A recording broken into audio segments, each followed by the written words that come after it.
Hello everyone and welcome back to the show. Today's story is titled Estados, written by ZugZuwang. And with that, let's sit back, grip our seats, and enjoy the show.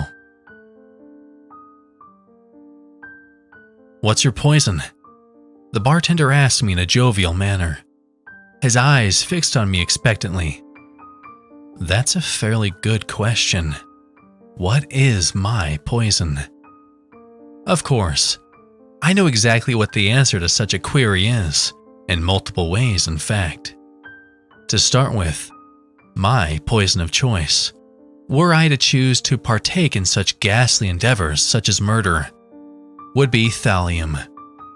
Tasteless, odorless, the poisoner's poison as they say. Though of course, that's hypothetical. I wouldn't do something as barbaric as that. Not with poison, anyway. My poison in this circumstance, though, would be a double shot of gin and tonic, a slice of lemon to finish. Some might call me basic, perhaps even subpar, for drinking such an unelaborate beverage. I believe drinks can help make a person, but I also believe that people are liars, and as such, a drink certainly shouldn't decide where on the intangible personality scale they sit. I place a gloved hand on the bar counter, hands shrouded in black as I clear my throat. The usual. The bartender gives me an extremely perplexed look. Miss, my apologies, but I've never seen you in here before. I might be mistaken, but... I cut him off with a raise of my hand. Oh, I know. But you will see me again quite soon, I'm sure. The weathered man shifts on the spot. The uncertainty is visible on his face. I offer him a small smile, my red painted lips framing my pearly whites, as I aim to quell his apparent discomfort. I mean, for drinks, you know. I think I'll come back here more often. The tension leaves his body in an instant. His face once again morphing back to the jovial contentedness he'd had just before my little comment. Oh, right. Sorry, took that the wrong way. I shake my head, my ginger locks following my movements as I chuckle. Not a problem. I can see why you'd find that weird. I reach my hand downward, thrusting it into the depths of my burgundy handbag, feeling around for what I need. I brush against something, the shape of a bottle unmistakable against my gloved palm. I grimace, just a little longer now. I finally find what I need, plucking my purse from the container. It's a dainty little thing, pastel blue with silver clasps, demure and inoffensive, just like me. Here, for the trouble, I say as I thrust out a 5-pound note towards him. I drink in his expression as he looks at the money. He wants it. I know he does. But does his desire outweigh his modesty? That is the ultimate question here. And his next action will display the answer in full. Tentatively, his left hand clutches the currency, and then retracts, stowing it away in his trouser pocket. He mutters a thank you as he walks off. I think I rattled him a little. Typical. How typical. Though I can't really blame him, really. The barman's plight is exceedingly woeful. I've watched him for a while now. I know how he works. I know that he leaves for work at exactly 12:15, Monday to Friday. I know that he drives a Nissan Micra with the number plate BDZ 745. And I certainly know that his wife and children would be upset if he were to be living a double life. Such a meaningless existence, living on borrowed time. They're always found out, and they never understand that. His wife is a pretty young thing, not unlike myself when I was a young woman. Blonde, charismatic, and strident. I can't see anyone else worthy of giving those children what they need. I see the adoration in her eyes, hanging on to his every word. A little lamb by his side. But of course, she isn't enough for him. Nothing is enough for him, and that's why he took my money. Beyond that charming exterior is a wretched soul with a cold heart. He sees her every week too. He tells his wife that he's got to work late, and indeed he does, but not at his job. All his work entails at that hour is maintaining his relationship with Faye Green. Yes, she's just as contemptuous. I see a wench in a woman who knows her lover is married. A vile, repugnant person is what she is. Both of them are full of hedonism, with not a single care for the ones they affect. No matter. I take my leave from the bar, wincing slightly. My hands are intermittently pulsing, a buzzing sensation under the skin. While it's not unbearable, I should remedy it while I can. It'll only get worse as time goes on if I choose to ignore it. My brown-heeled boots lead me to a secluded area just adjacent to the bar, where a group of low-hanging willow trees congregate near to the local woods. They provide me with the perfect cover that I need. Thick, whip-like branches from a tight-knit mesh as they hang down, obscuring me from onlookers. My hand once again reaches inside my bag. This time, the glass bottle comes out. It sits in my palm, a white sticker upon it labeled Flora. I smile a little. I suppose I like the irony of the name my mother gave me. Mother also made the tonic, and passed down the recipe to me once I had shown symptoms. Not out of kindness, though. Oh no. My mother was the first hedonist that I had the misfortune of knowing. One might even claim she was the catalyst for what will soon transpire. The experimentation was cruel, to say the least. I wasn't the first, but I would be the last. Locked in my room was where I stayed. Her hydroponics labs off limits to us youths. Unless, of course, we were needed. The drugged stupor she kept us in was bad enough to keep my memories of such a long-gone event fairly hazy. Though I remember a few parts. I remember needles of purple, notebooks, rows and rows of plants I didn't dare touch, and the fear. The fear was intense. All of us shared it. We went into those rooms not knowing who'd come out.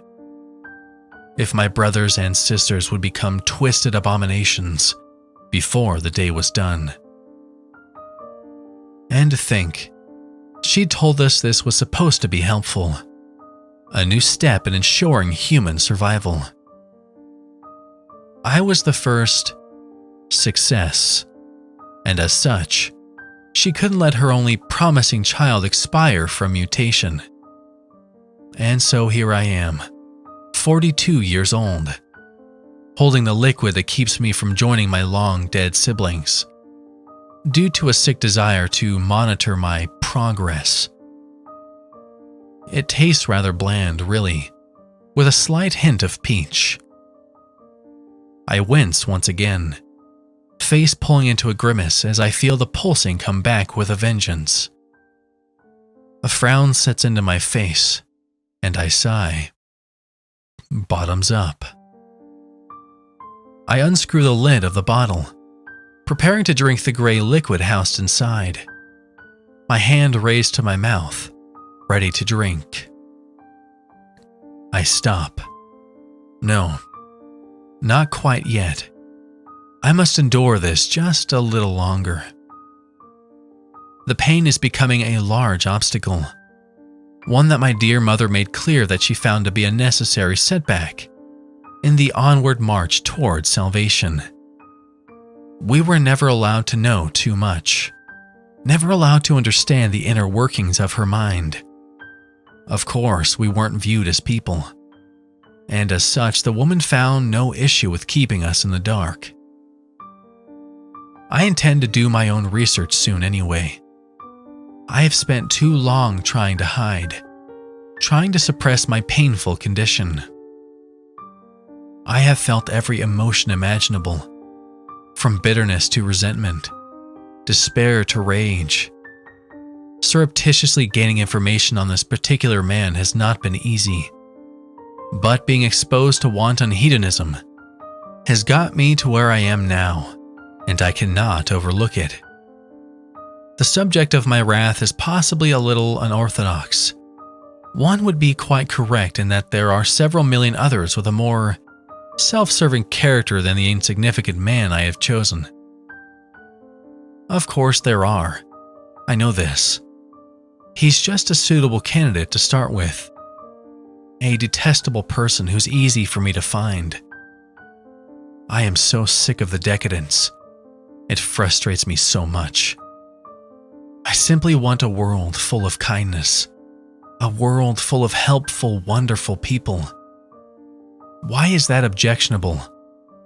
Surely no one would argue that a man such as Norman Brady, bartender by day, cheater by night, should ever be treated favorably for his actions.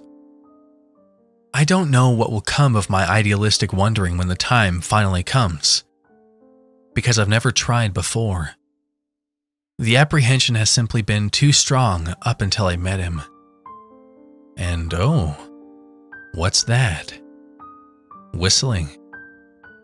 Nonchalantly strolling along the path towards the woodland trail is the very man I need. Of course. In my haste to deal with my problem, I seem to have briefly lost focus. The brazenly sinful bartender has the vice of smoking to deal with too. The subtle shaking of his hands indicating the underlying addiction. The universe has grounded me once again, showing me that I am indeed required to do this. I slip my elixir back inside the handbag, feet following along behind the unaware Norman, watching his hands shift from pocket to collar. He's walking towards the tree line, the concrete turning to vibrant greens, mixed with the gnarled brownness of the trunk as, surprisingly, he decides to take his break further into the woods than usual. His black shoes take him beyond the border and into the wooded shroud, passing the usual spot. I know why he does it, but I don't usually see him descend in further than the edge. It's his happy place from what I've gathered. A brief respite from his stressful reality. Stressful due to his own influence, I might add. Further in we go, the rustle of leaves and dirt under my feet remaining unnoticed. I keep my distance and follow slightly to the right instead of directly behind. Finally, we reach a small clearing. A huge log lies lengthways across the span of the small break in the thick line of trees surrounding us both. From behind a particularly thick trunk is where I currently stand, waiting for the right moment. Buzzed. Hello? I almost jump out of my skin. Oh, no, Faye, I'm on my break. No, I'm not smoking. I silently sigh, allowing myself to ease out of the tense stance I have adopted. Of course he'd be on the phone with her. So, how are you? Oh, I'm glad. I'm having a good day too. Rather slow at work though. I don't have time to listen to this any longer. This droll diatribe is ridiculously unengaging. I begin to grasp my left glove, sliding it slowly off my hand, keeping it ever so steady as I do. The black leather enshrouds my hand, and my skin is revealed. I pull a face of revulsion. It's not pretty, and it's worsened since I last went without taking a swig from the tonic. Toxic green pulsing veins are visible on my skin, churning and raised as they flow all through my hands.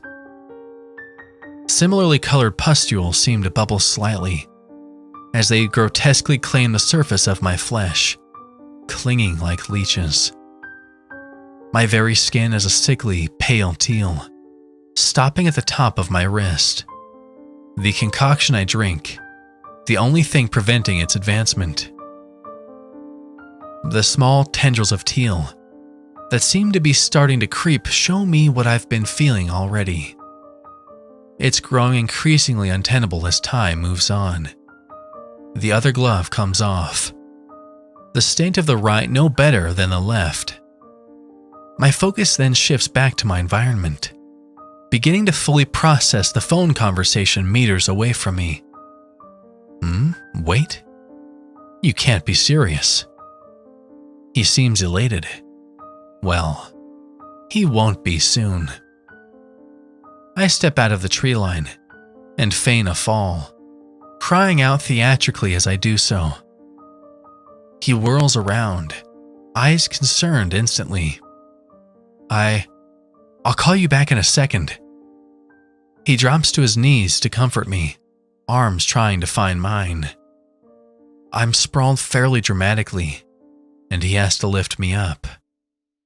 Miss, are you all? He sees my hands. I ignore the revulsion clearly visible on his face. He backs away to what he assumes to be a safe distance. He recognizes me. I see it in his eyes. Oh my God, I think you're sick, miss. I'll call an ambulance.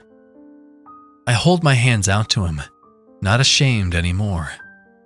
I am sick, Norman. I'm sick of you pretending you're of the empathetic sort. The man gives me a look of bewilderment. How'd you know my name? We met today. I don't remember giving you my name. I don't reply.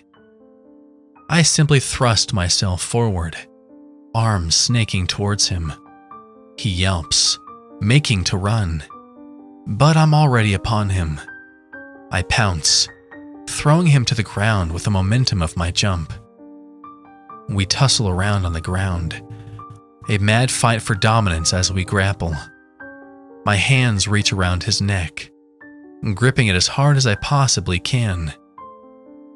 He begins to gasp, the shock and pain of his windpipe being pressed on, stopping his struggles temporarily. I squeeze harder, the green in my hands flowing faster, more erratic. The bulbous pustules begin to burst, leaking a viscous liquid, dripping onto him. I grimace. The pain is quite intense for me, but the adrenaline is getting me through this. Suddenly, he jerks from under me, throwing me off of him. I'm reminded that his strength supersedes mine. This could be dangerous. I'm gonna kill you. He breathes heavily, staggering towards me as I try to scramble to my feet. He reaches me, throwing me against a tree, arms raised, ready to strike, and then stops. His eyes widen in utter terror. He begins to stiffen. I hear a sickening crunch as what sounds like his entire spinal column begins to stretch and shift. His eyes convey absolute agony, but it seems he cannot speak. This shift begins to change his position to the impossibly straight, like his entire backbone has just been stretched upwards. He looks at me, tears running down his cheeks, as the viscous liquid on his neck seems to fuzz and dissipate, fully disappearing inside of his skin. I stand up, intrigued by what I have just started. His arms start to jerk and twitch, gaining bulk as they force themselves outwards. His entire skin beginning to darken, slowly but surely, turning from creamy Caucasian to darker brown. More and more snaps can be heard, a silent scream in his mouth with every one. His bones start to shift under his skin, protruding and twisting, turning that same brown color as they start to rupture his arms like germinating seeds. I wince. This isn't exactly what I'd imagined. I knew it wouldn't be pretty, but this is rather brutal. Oh well, no turning back now. The metamorphosis continues, the erected bones beginning to grow even longer, spiraling and meandering as they settle into what seems to be their final position. They sprout little buds on their ends and darken fully, skin and bones seeming to convert to a more rough-looking material, brown and hard. It looks rather beautiful, if I'm honest. His arms are fully converted now, almost symmetrical in their gnarled, twisted glory. His torso seems to be the next to change, hardening and twisting slightly and growing upwards, towering over me now, a good 9 feet off of the ground. That same brown coloration overtaking his chest as it rips his clothing away, revealing hardening flesh. The very DNA seeming to change in front of me. I almost feel pity as I stare at him. The pleading in his silence is deafening. He's becoming something gorgeous, though, I can tell. That fact makes it worth it. The coloration has overtaken his torso completely and begins to widen. More wrenching can be heard.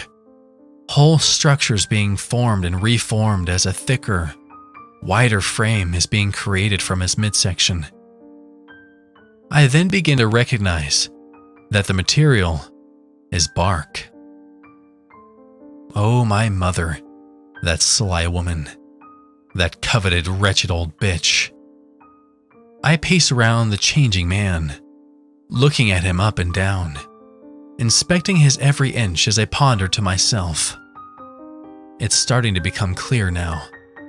My mother's vision might actually make sense. Norman's eyes follow me desperately, silently screaming at me to get rid of him and of the excruciating pain he's going through. I couldn't even stop this if I wanted to. I don't know how. And besides, I have to know what this means. I'd expected my touch to kill him, not to do this. His torso has become a sturdy trunk, hard and solid. I watch as his legs and feet begin to force their way into the ground, digging wildly at the soil, stretching and writhing. His dirt-ridden soles burrow their way deeper and deeper, until they're no longer visible. From here, only his waist is still above ground, and my morbid curiosity wonders what's become of his legs below the surface. Eyes wide with terror, bloodshot and weeping, the man watches as his waist begins to change too. My own gaze follows his, to where what seems to be a base is growing. His hips expand, stretching to extreme proportions, clicking and scraping as it too becomes bark. Only his head remains, hair soaked with sweat, eyes sunken and face red. He's close to passing out. I must capture this moment. Wait there, Norman. Let me find your phone. I want to remember this. I drop to my hands and knees, rooting around the area for the man's dropped mobile phone. The cracks and snaps I can hear behind me are largely ignored. It's probably his legs. The background noises rise in intensity, and I make a face of irritation as I continue my search. Gosh, that man never did have any manners. If this phone hunt takes too long, I might not be able to document it. There it is. My hand finally lay themselves upon the object I seek, lying in a bush nearby. Returning to my feet, I thrust the phone out towards him, hoping to see a disheveled face on the camera screen. But I am awestruck with what I see. In place of Norman Brady's wretched body is a thing of beauty. A mighty apple tree has blossomed in full. The last vestige of his head has formed into the powerful essence of a tree. Large branches twist and turn, bearing shiny red fruit on its vibrant green leaves, forming a bush-like canopy around me as I stare. I cannot fathom its beauty. I raise the mobile phone, and it emits a short flash as I take my first picture. I created this. My hands forged this goodness, this purity. I begin to ponder once again. As I reach with careful hands to pluck an apple from the Norman tree. I note that my hands don't seem to adversely affect the fruit, the healthy red glow seeming to intensify as I take a bite. Absolutely scrumptious. A crisp taste, with juicy sweetness and a subtle dash of bitter aftertaste to even the flavor out. And as I finish swallowing, a sense of enlightenment washes over me, my thoughts finally culminating into their apex. I understand. My mother's vision, her ideology, this tree in front of me, made by my touch. This is immortality, a rebirth, returning to nature in its purest form. I may finally have what I've wanted for so long. I feel myself begin to tear up a little. No, I must be strong. There's still so much to be done. There are so many to be purified before the greed my mother showed me is gone. And as I leave the secluded refuge in those now blessed woods, newfound knowledge is in my mind. I feel a vibration coming from my palm. I glance at the phone in my hand and read the message that's just come through.